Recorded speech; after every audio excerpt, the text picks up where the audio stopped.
زبور 147 جو 20 آیات پر مشتمل ہے۔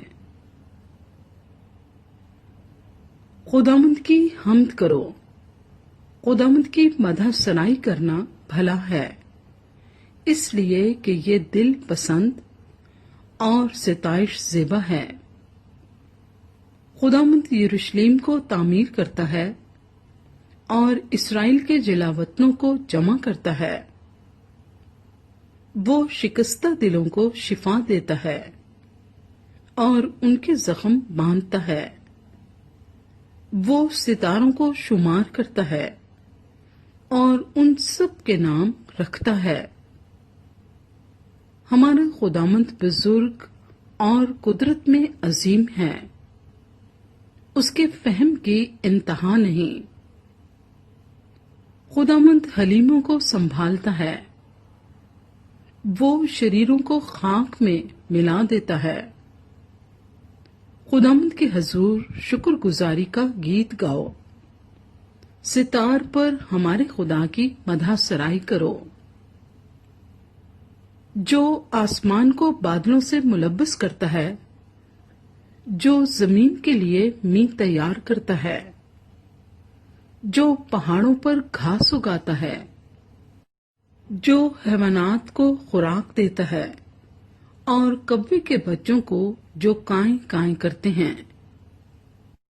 گھوڑے کے زور میں اس کی خوشنودی نہیں، نہ آدمیوں کی ٹانگوں سے اسے کوئی خوشی ہے۔ خداوند ان سے خوش ہے جو اس سے ڈرتے ہیں اور ان سے جو اس کی شفقت کے امیدوار ہیں۔ اے یروشلم، خداوند کی ستائش کر، اے سیون، اپنے خدا کی ستائش کر، کیونکہ اس نے تیرے پھاٹکوں کے بینڈوں کو مضبوط کیا ہے۔ اس نے تیرے اندر تیری اولاد کو برکت دی ہے۔ وہ تیری حدود میں امن رکھتا ہے۔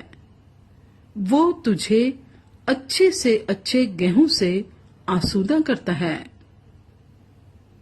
وہ اپنا حکم زمین پر بھیجتا ہے۔ اس کا کلام نہایت تیز رو ہے۔ وہ برف کو اون کی مانند گراتا ہے اور پالے کو راکھ کی مانند بکھیرتا ہے۔ وہ یخ کو لقموں کی مانند پھینکتا ہے۔ اس کی ٹھنڈ کون سہ سکتا ہے؟ وہ اپنا کلام نازل کر کے ان کو پگھلا دیتا ہے۔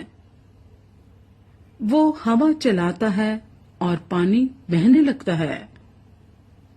وہ اپنا کلام یعقوب پر ظاہر کرتا ہے اور اپنے آئین و احکام اسرائیل پر۔ اس نے کسی اور قوم سے ایسا سلوک نہیں کیا اور اس کے احکام کو انہوں نے نہیں جانا۔ خداوند کی حمد کرو۔